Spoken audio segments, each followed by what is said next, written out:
자, 오늘은 현실적으로 그리고 전략적으로 건물주가 될 수 있는 방법에 대해서 절세 프로그램을 활용하다 보면은 법인세가 아예 안 나오게 0원을 만들 수가 있거든요. 그걸 바꿔 말하면 뭐다? 바로 이제 건물주가 될 수 있는 자격을 갖췄다.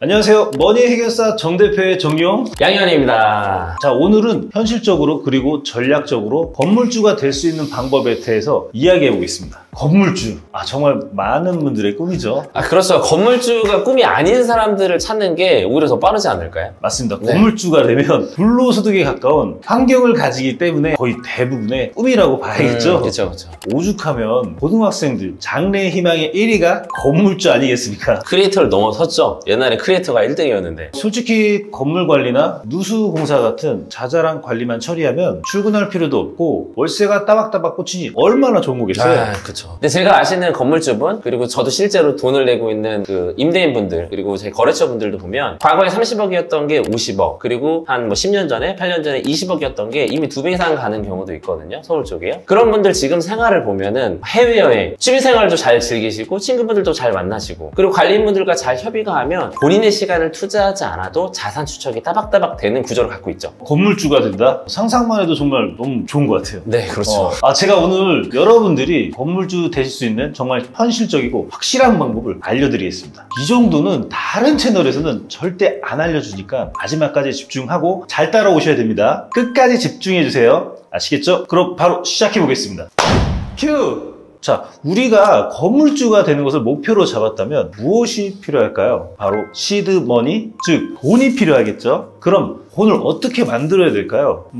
주식, 코인. 물론 주식이나 코인으로도 돈을 벌 수 있지만 지금 시점에서는 큰 돈 벌기는 쉽지 않거든요. 지금 시점에서 가장 현실적인 방법은 단 한 가지예요. 바로 사업이라는 건데요. 가치를 실제로 창출해서 돈을 만들어내는 사업만이 여러분들이 건물주가 될 수 있는 유일한 방법이에요. 네, 맞아요. 말씀하신 것처럼 사업만이 유일한 방법이죠. 그런데 이 사업이라는 게 좀 많이 방대하잖아요. 조금만 더 자세히 한번 말씀해 주세요. 일단 사업의 형태를 먼저 설명해 드릴게요. 대부분 아시는 내용이지만 여러분이 사업을 시작한다? 두 가지 형태 중 하나를 선택할 수가 있습니다. 바로 개인 사업자와 법인 사업자인데요. 여러분이 사업으로 건물주가 되시기 위해서는 반드시 법인 사업자가 되셔야 됩니다. 이사님, 왜 법인 사업자가 돼야 되는지 간단하게 한번 설명 좀 부탁드릴게요. 개인 사업자가 시드머니를 확보하는 게 사실상 거의 불가능에 가깝다고 보시면 돼요. 물론 개인 사업자도 법적으로 건물주가 될 수 있죠. 근데 보시면은 건물주가 되신 분들 대다수 보면 법인 사업자분들이 많아요. 제가 아는 거래처만 하더라도 온라인 쇼핑몰을 운영하고 계시는 분이 계세요. 그럼 직원이 한 30명 정도 되고 창고도 크게 있어야겠죠. 그러다 보면 임대료가 월 2, 3천 나가는 경우가 매우 많습니다. 그 생활을 한 6년 정도 지속을 하셨는데 이익잉여금을 법인으로 계속적으로 축적을 하시고 나중에 40억짜리 꼬마 빌딩을 작게 구매를 하셨어요. 그 의미에 있어서 건물이 법인의 수익을 크게 가져오진 못하지만 적어도 월 2, 3천이라는 임대료는 계속적으로 절약을 할 수 있었던 거죠. 그와 더불어서 자신의 건물이니까 그 법인의 자산 축적도 계속 되고 있는 거잖아요. 이렇게 될 수밖에 없는 이유는 어떻게 보면 간단하죠. 대표님, 요새 남는 장사가 있다고 생각하시나요? 남는 장사. 요즘에는 보기가 어려운 것 같아요. 제가 볼 때는. 경기도 안 좋고 손님도 없고 물가는 또 오르고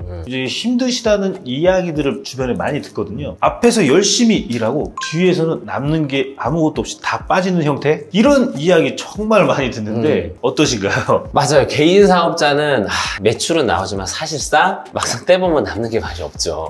일단은 인건비 나가야 돼요. 그리고 관리비 나가야 됩니다. 공과금, 세금, 지급 수수료가 나가는 경우도 허다하니 매출이 늘어나도 남는 구조가 나올 수가 없습니다. 이럴 때 대표님들이 어떤 걸 가장 많이 하시느냐, 일단은 세무사한테 전화를 합니다. 그래서 경비, 매입 더 털 거 없냐, 계속적으로 압박을 가하면 세무사가 어쩔 수 없이 이제 그걸 가짜 매입을 잡아주는 경우도 허다하죠. 맞아. 가공경비. 네. 그만큼 현금이 남으니까 또 그걸로 자기 생활비로 많이 하는 경우도 있습니다. 근데 당장 단기적으로는 괜찮죠. 근데 문제는 부가세, 종소세, 세금 낼 때가 이제 거의 죽음입니다. 그러려고 또 그 다음 연도에 종합소득세 낮게 잡는 경우 많잖아요. 근데 이렇게 되면 문제가 또 발생하는 게 그렇게 되면 결국 뭐다? 그러니까 매출이 높게 잡는데 결국 순이익은 직장인보다 낮을 수밖에 없는 정말 안타까운 상황이 펼쳐집니다. 대표님 여기서 문제는 어떤 거라고 보시나요? 대출이죠. 아 맞죠. 일단 대출이 안 나오겠죠. 작은 빌라를 사려고 해도 대출을 받으시는 분들이 사실상 거의 대다수잖아요. 건물을 사시려면 거의 대출 레버리지가 80% 뭐 90%까지 가야 됩니다. 근데 순이익이 거의 잡히지 않는다라고 하면은 그 상태에서 은행을 가도 소용이 없겠죠. 근데 은행에서는 당연히 재무제표를 요구할 텐데 순이익을 낮게 잡혔으니 대출을 해줄 리가 만무합니다. 절대 안 해줍니다.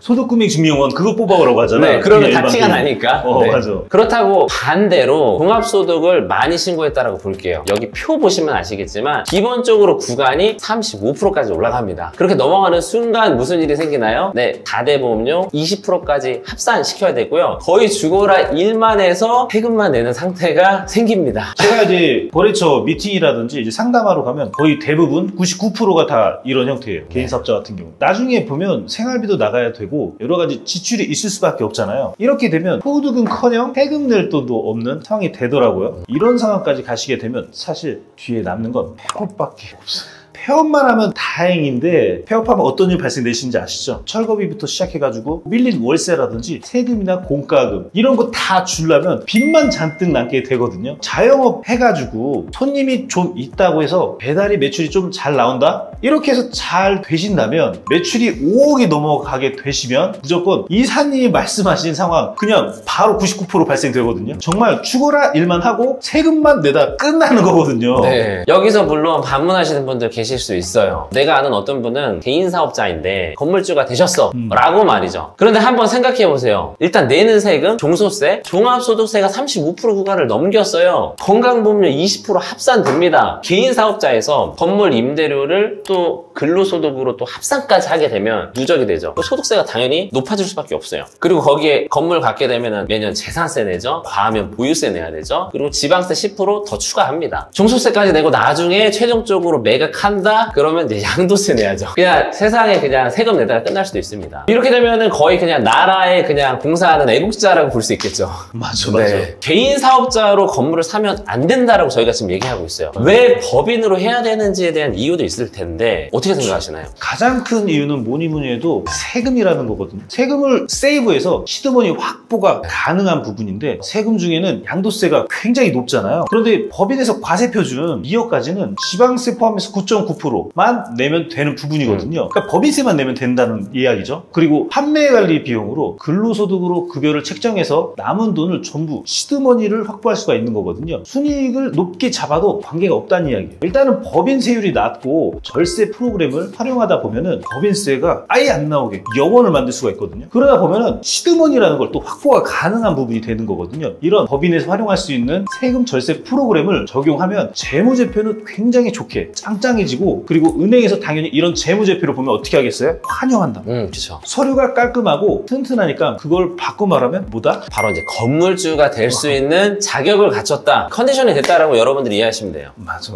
아까 전에 법인세를 거의 영원에 가깝게 낼 수 있다고 말씀해 주셨어요. 이건 우리나라 법인, 사업자라만 가질 수 있는 특혜인데 어떠한 근거로 그런 말씀을 해주셨는지 답변 가능하실까요? 쉽게 제가 말씀드릴게요. 자영업 우리가 한다고 생각해 볼게요. 네. 그냥 고깃집? 그럼 고깃집에서는 뭔가 장사를 잘 되기 위해서 뭐 매출을 올리기 위해서 마케팅이라든지 온라인 뭐 이런 홍보하는 거 막 올리기도 하고 그리고 맛있게 음식을 하기 위해서 막 이런 연구, 메뉴 개발 같은 것도 하고 그런 여러 가지 연구를 한단 말이에요. 이런 연구 활동을 하게 된다면 그거를 인증을 받을 수가 있어요. 그러면 종합소득세든 법인세든 영원으로 만들 수 있는 그런 프로그램을 활용할 수가 있거든요. 그러면 그만큼 세금을 안 낸 만큼 시드머니를 확보할 수 있게 되는 거죠. 근데 이런 부분들은 세무사 쪽에서 하는 게 아니라 저희 같이 이런 컨설팅 회사만 가능하다고 보시면 좋을 것 같거든요. 이런 거를 적극적으로 활용한다면 내가 나라에 세금을 내면서 애국심을 펼치지 않고 내가 시드머니 확보해서 건물주 될 수 있다. 뭐 이렇게 보면 될 것 같아요. 네. 사업주의 혜택이니까 방금 얘기하신 부분 꼭 챙겨가셔야 돼요. 자, 이런 프로그램을 활용해서 네. 좋은 재무제표라는 걸 가지고 은행을 가서 대출을 받게 된다면 은행에서 당연히 하이패스로 대출을 해줄 수가 있는 컨디션이 된다는 거예요. 이때 금리는 1에서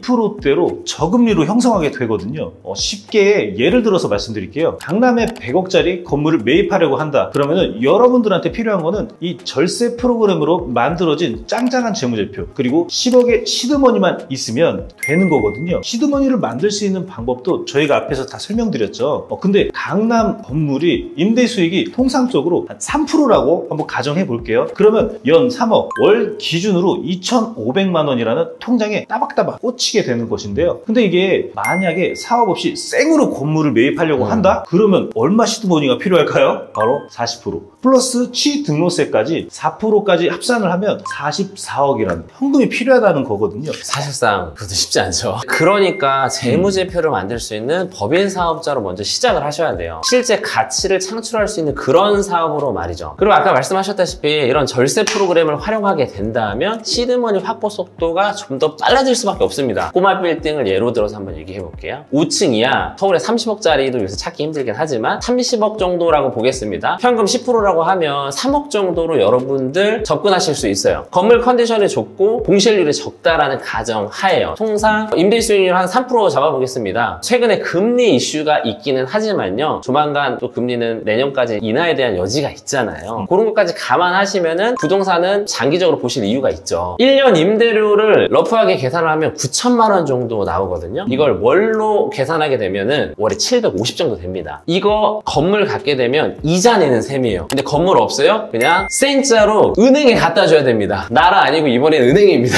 이럴 경우에 여러분들 사업이 잠시 주춤할 때 여러분들의 자산 축적되는 걸 보다 보면은 그게 또 작게나마 힘이 되실 수 있어요. 또 더 나아가서 금리가 조금 풀리게 되면 부동산 시세도 점점점 올라가게 될 거 아닙니까? 그러니까 여러분들 제발 사업하셔야 됩니다. 허황되고 가치 창출 안 되는 그런 사업 말고요. 뭐라도 진짜로 가치를 창출을 해서 제대로 수익이 잡히는 사업 있잖아요. 하루빨리 시작하신다면 여러분의 미래가 달라질 수 있을 거라고 생각합니다.